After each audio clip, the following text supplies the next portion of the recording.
அனைவருக்கும் வணக்கம்.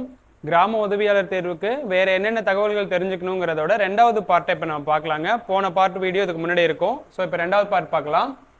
ஒரு கிராம உதவியாளர் தேர்வுக்கு நீங்கள் ரெடி ஆகுறீங்க அப்படின்னா இந்த மாதிரி டேட்டாவை தெரிஞ்சு வச்சுக்கிட்டு தான் அந்த எக்ஸாம் அட்டன் பண்ண போகணும், இன்டர்வியூக்கு போகணுங்க.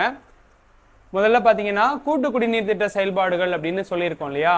அப்போ ஒரு கிராமத்தில் இந்த வாட்டர் ஃபெசிலிட்டிஸை வீடு முழுக்க கொடுத்துருப்பாங்க. அந்த திட்டங்கள் என்னென்ன இருக்கு, எவ்வளோ வீடுகளுக்கு கொடுத்துருக்குறாங்கங்கிற திட்டத்தை தெரிஞ்சு வச்சிருக்கணும். அப்புறம் சுத்திகரிக்கப்பட்ட ஆர்ஓ சிஸ்டம்ஸ் எல்லாம் கொடுக்குறாங்களா அப்படிங்கிறதையும் பார்த்துக்கணும். அது இருந்ததுன்னா எத்தனை இடத்துல அதை அமைச்சிருக்கிறாங்க, அதுக்கான பட்ஜெட் அமௌண்ட் எவ்வளோ, அந்த பொறுப்பு யார்கிட்ட இருக்கு அப்படிங்கிறத தெரிஞ்சுக்கணும்.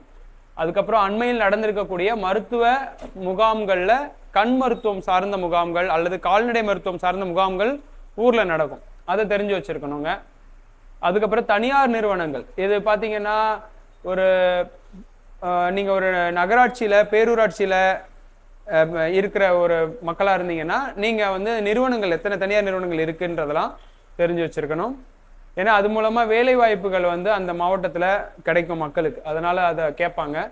அப்புறம் வருவாய் கிராமத்துடைய மொத்த நிலப்பரப்பு எவ்வளோ, ஒரு வருவாய் கிராமத்தை சேர்ந்தவங்களாம் நீங்கள் இருப்பீங்க, அப்போ அதோடைய மொத்த நிலப்பரப்பு எவ்வளோன்னு இருக்கும்.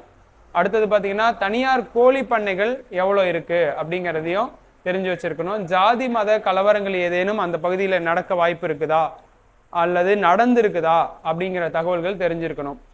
அப்புறம் இப்போ கடலோர மாவட்டங்களில் என்னென்ன பேரிடர்கள் நடக்குது, இல்லை கடல்ல இருந்து உள்ளே இருக்கக்கூடிய உள் மாவட்டங்களில் என்ன பேரிடர்கள் நடக்குது அப்படிங்கிறத தெரிஞ்சு வச்சுருக்கணும். அப்புறம் காவல் நிலையங்கள், எந்த காவல் நிலைய எல்லைக்குள்ளே நீங்கள் வசிக்கக்கூடிய கிராமம் அல்லது நகரம் வருது அப்படிங்கிறத தெரிஞ்சு வச்சுக்கணும். அதுக்கப்புறம் பதட்டமான வாக்குச்சாவடியா, நீங்கள் இருக்கிற வாக்குச்சாவடி பதட்டமானதா அல்லது உங்களுடைய ஊருக்கு பக்கத்தில் இருக்கிற வாக்குச்சாவடி பதட்டமானதா அப்படின்னு தெரிஞ்சுக்கணும். அப்புறம் கிராமத்துடைய ஜாதி விவரங்கள், ஸோ இதெல்லாம் அந்த கிராம நிர்வாக அலுவலகத்திலையும் பள்ளிக்கூடங்கள்லையும் கூட நீங்கள் கலெக்ட் பண்ண முடியும். ஒரு கிராமம்னு இருந்ததுன்னா அதில் பல்வேறு ஜாதி பிரிவினர் இருப்பாங்க, அதில் எந்தெந்த ஜாதி பிரிவினர் எவ்வளோ ரேஷியோவில் இருக்கிறாங்க அப்படிங்கிறத தெரிஞ்சுக்கணும். அதுக்கப்புறம் உரிமை தொகை பெறக்கூடிய பயனாளிகள், இப்போ மகளிர் உரிமை தொகை கொடுக்குறாங்க இல்லையா, அந்த மாதிரி அரசாங்கம் கொடுக்கக்கூடிய உரிமை தொகைகளை எவ்வளோ பேர் வாங்குறாங்க. அப்புறம் தொலைக்காட்சி அறைகள், ஏதாவது பொது தொலைக்காட்சி அறைகள், இப்போ சில கிராமத்தில் பார்த்தீங்கன்னா பொதுவாகவே மக்கள் உட்காந்து பார்க்குற மாதிரி ஒரு பஞ்சாயத்து டிவினே வச்சுருப்பாங்க, அந்த மாதிரியான அறைகள் வந்து எத்தனை இருக்குது அப்படின்னு தெரிஞ்சுக்கணும். அதுக்கப்புறம் ஒருவேளை இதெல்லாம் பார்த்தீங்கன்னா கிராமம் நகரம் ரெண்டுலேயுமே செட் ஆகும், ஆனால் இது வந்து அதிகமாக சிட்டி பக்கத்தில் இருக்கிறவங்களுக்கு செட் ஆகக்கூடியது. கழிவுநீர் வடிகட்டும் வசதிகள் சிட்டியில் ஏதாவது இருக்கா, அல்லது வடிகால் வாய்க்கால்கள், கழிவுநீர் வடிகால் வாய்க்கால்கள் இருக்கா, குடிசை பகுதிகளோட விவரம், குடிசை பகுதிகள் அந்த அந்த ஒரு சிட்டிக்குள்ள சிட்டி லிமிட்டுக்குள்ளே வந்ததுன்னா அது எத்தனை இருக்குது, மொத்த குடியிருப்பு மற்றும் வணிக பகுதிகள் எத்தனை இருக்குது, திடக்கழிவு மேலாண்மையில் அவங்க என்னென்ன முறைகளை பயன்படுத்துகிறாங்க, ஓசிஐ முறையா, விண்டோ முறையா, பிடிஎஸ் முறையா அப்படிங்கிறத தெரிஞ்சு வச்சுருக்கணும். ரயில் நிலையங்கள், நீங்கள் பெரிய நகரத்தில் இருந்தீங்கன்னா அது ரயில் நிலையங்கள் இருக்கும், அந்த ரயில் நிலையங்களோட தகவல்கள் தெரிஞ்சிருக்கணும். விளையாட்டு மைதானம், மாவட்டத்துக்குன்னு ஒரு ஸ்டேடியம் இருக்கும் இல்லையா, அது தெரிஞ்சிருக்கணும். அப்புறம் ஏதாவது ஒரு கூட்டு குடிநீர் திட்டத்தினுடைய செயல்பாடுகள் அங்கே கிராமப்புறத்தில் பார்த்த மாதிரி தான். அதுக்கப்புறம் கஸ்டம்ஸ் டேக்ஸ், அதாவது சுங்கவரிகளை வசூலிக்கிற மையங்கள் இருக்கு இல்லையா, சுங்கச்சாவடிகள், அதை பற்றி தெரிஞ்சிருக்கணும். சுற்றுலா தலங்களுடைய நடைபாதை, அப்புறம் குப்பை தொட்டிகளோட விவரத்தை தெரிஞ்சு வச்சிருக்கணும். அப்புறம் பப்ளிக்ல லைட்டிங், வாட்டர் ஃபவுண்டேஷன்ஸ், இதோடைய செயல்பாடுகள், அதாவது தெருவிளக்குகள் அமைக்கிறதுலாம் இருக்குது பார்த்தீங்களா, அது நகராட்சிலையும் இருக்கு இல்லையா, ஸோ அப்போ அதை பற்றி தெரிஞ்சு வச்சுருக்கணும். அதுக்கப்புறம் மதுபான கூடங்களை பற்றி பெருசாக கேட்கறது இல்லை, இருந்தாலும் வந்து அது ஒரு மாவட்டத்தினுடைய மனித வளத்தை குறைக்கக்கூடிய ஒரு செயல்பாடு, அதனால அது இருக்கிறதுனால அதோடைய மெரிட்ஸு டிமெரிட்ஸ் என்ன அப்படி, மெரிட்ஸ்னா கவர்மெண்ட்டுக்கு டேக்ஸ் கிடைக்குது, டிமெரிட்ஸ்னா மக்களுக்கு வந்து ஒரு கெட்டது நடக்குது இல்லையா, அது மாதிரி தெரிஞ்சு வச்சுருக்கணும். அப்புறம் மகளிர் சுய உதவி குழுக்கள், அது சார்ந்த கட்டிடங்கள் ஏதாவது இருக்குதா அப்படின்னு தெரிஞ்சுக்கணும்.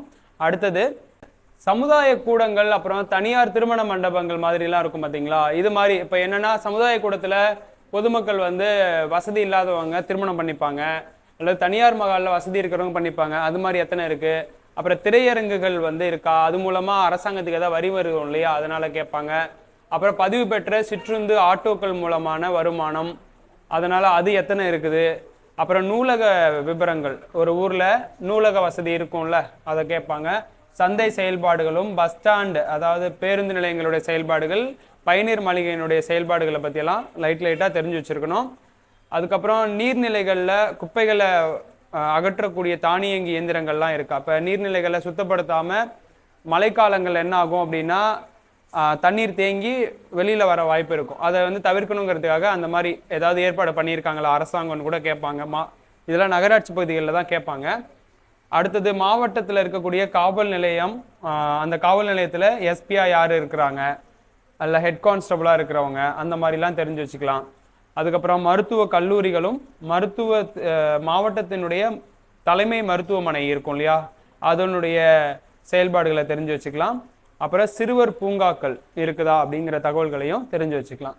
ஸோ இந்த தகவல்கள் எல்லாமே இந்த கிராம உதவியாளர் தேர்வுக்கு போறீங்க அப்படின்னா ரொம்ப பயனுள்ளதாக இருக்கும். ஏன்னா இதிலிருந்து கிராமத்துலேயுமே அந்த வேலையை நீங்கள் செய்கிற மாதிரி தான் இருக்கும், நகரத்துலேயுமே விஏஓ ஆஃபீஸ் இருக்கும், அங்கே போயுமே அந்த வேலையை பார்க்குற மாதிரி தான் இருக்கும். அப்போ உங்கள் ரெண்டு தரப்புக்குமே, கிராமப்புற பகுதி மற்றும் நகர்ப்புற பகுதியில் வேலை பார்க்குறவங்க 2 பேருக்குமாகவே தான் இந்த தகவல்களை கொடுத்துருக்குறோம். இது மாதிரி இன்னும் ஒரு பயனுள்ள தகவல்கள் அடுத்த வீடியோவில் சந்திப்போம். நன்றி.